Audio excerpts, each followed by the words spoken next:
بسم اللہ الرحمن الرحیم۔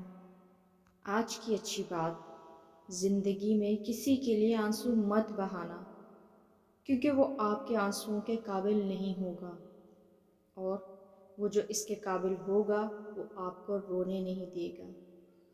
حضرت علی رضی اللہ تعالیٰ عنہ نے فرمایا، تنگ دستی میں سخاوت کرنا، غصے میں سچ بولنا اور طاقت کے ہوتے ہوئے معاف کرنا افضل ترین نیکیوں میں سے ہیں۔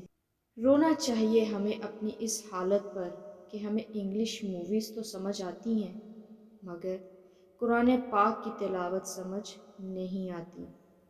حرام اور حلال چیز پر کوئی لیبل نہیں لگا ہوتا، ان میں جو چیز فرق کرواتی ہے وہ خوف خدا ہے۔ اگر کوئی چیز تقدیر میں نہیں بھی لکھی تو پھر بھی دعا ضرور کرنی چاہیے، کیونکہ تقدیر کے سامنے ہم بے بس ہیں، تقدیر لکھنے والا تو بے بس نہیں۔